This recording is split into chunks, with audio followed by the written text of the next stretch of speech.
বৈধ lottery ticket বিক্রির আড়ালে জাল টিকিটে কারবারের অভিযোগ। সেই সূত্র ধরে দেগঙ্গায় অভিযান চালিয়ে এক যুবককে গ্রেফতার করল কলকাতার ইকোনমিক অফেন্স টিম। ধৃত রৌনক কুণ্ডুর কাছ থেকে উদ্ধার হয়েছে বিপুল পরিমাণ জাল লটারি টিকিট। তবে এখানেই শেষ নয়, এই জাল লটারি চক্রের শেষ দেখে ছাড়তে চান তদন্তকারী আধিকারিকরা।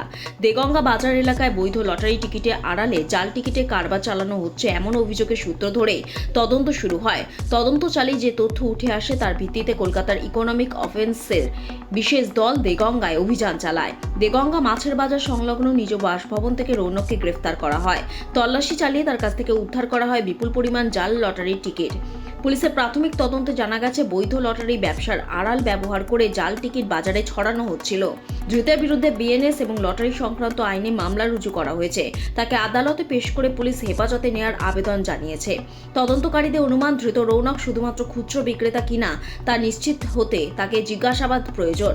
বিশেষ করে বৈধ লটারি টিকিটের আড়ালে জাল টিকিট চালানোর অভিযোগটি তদন্তে বিশেষ গুরুত্বপূর্ণ হয়ে উঠেছে। স্থানীয় বৈধ লটারি টিকিট বিক্রেতাদের একাংশ পুলিশের এই অভিযানে স্বস্তি প্রকাশ করেছে।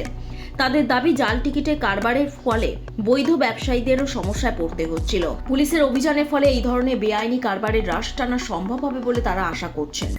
আপনার নাম? নাজির হোসেন।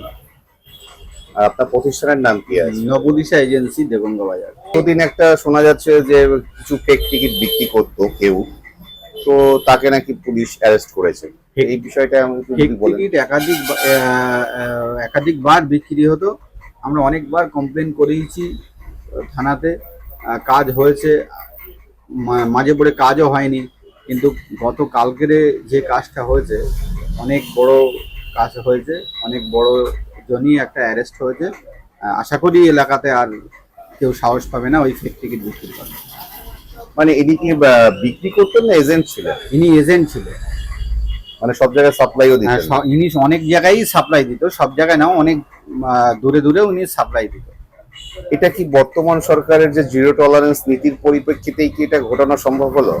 ঘটনা হচ্ছে, বর্তমান সরকার এসে এই লটারির দিকে ভালো একটা দিক নিচ্ছে, মানে ভালো একটা কি বলবো আপনার, মানে একটা ভালো দিকটাই নিচ্ছে যে ফেক জিনিস বন্ধ হোক।